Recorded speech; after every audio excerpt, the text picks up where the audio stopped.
Welcome back to the deep dive. Today, we're taking a look at a really unique spiritual text.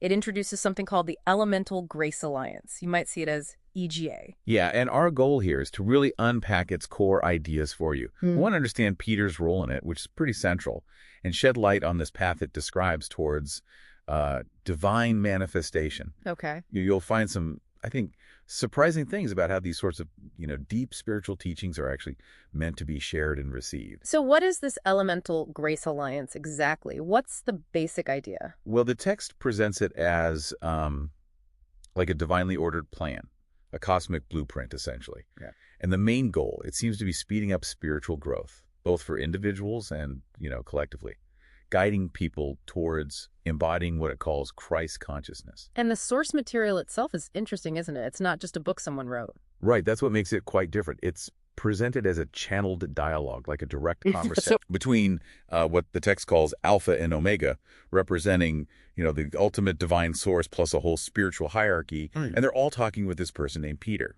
Hmm. And this specific discourse we're looking at, its purpose is apparently to, and I'm quoting here, substantiate, endorse, and conclude this first phase of the EGA. Peter sounds absolutely key. But the really interesting part, maybe counterintuitive, is how his human stuff, like struggles, doubts, even health problems, are deliberately included. Exactly. And that's not accidental, it's strategic. The text suggests this is done to subdue the divine resonances. Resonances, like frequencies. Yeah, basically vibrational frequencies. Yeah. The idea is if the teachings came through at full power, they'd be too intense, maybe rejected. So using Peter's relatable humanity, it acts like a filter. It makes it more accessible. Right. It makes the teachings magnetically attractive to the people who are meant to find them, the new disciples. This creates what's called an attractor field. A force field. Kind of. A force field designed to magnetize unto itself the higher resonances of specific people ready for this path. It's like vulnerability becomes the access point. So Peter's humanity is like a bridge, making these powerful energies easier to handle. Very practical, really. So for someone drawn into this field, what guides them internally? That would be the I am presence. Yeah.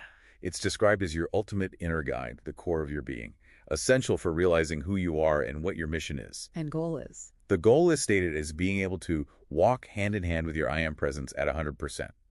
And concepts like Christ embodiment or the second coming, they're reframed. How so? Not as one single future event, but as something happening now, the collective individual awakening of Christ consciousness in souls who are programmed for it. Okay, so for this attractor field to work properly, getting the right people, confusion is bad, clarity is key. Absolutely, which is why the discourse is careful to make distinctions. For example, this Elemental Grace Alliance is totally separate from the Mental Health Grace Alliance. Right, that's a Christian mental health group.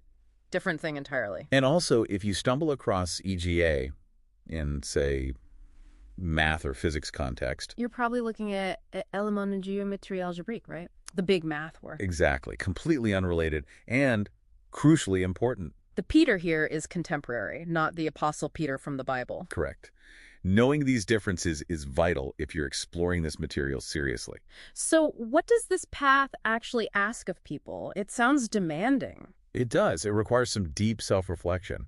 The text urges you to reevaluate all that you are doing, even strip back all that you are doing. Wow. To get past the obstacles that are holding you back from progressing spiritually. It also talks about different paths, doesn't it? Love versus knowledge. Yeah, that's interesting. It contrasts the path of love linked to Jesus, which it says goes above the ninth dimension, with the path of knowledge linked perhaps to Buddha, described as limited to the ninth dimension, suggesting that path eventually needs to integrate love to go further.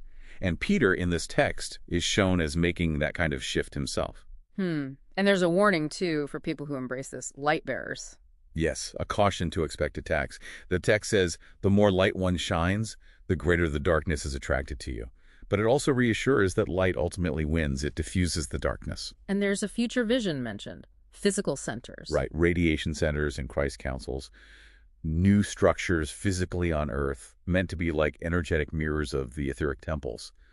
But getting involved requires total surrender and very high consciousness. So putting it all together, the Elemental Grace Alliance seems like a very detailed, almost engineered approach to spiritual transformation and collective effort. It really calls for active engagement in this, well, cosmic design it describes. It really does.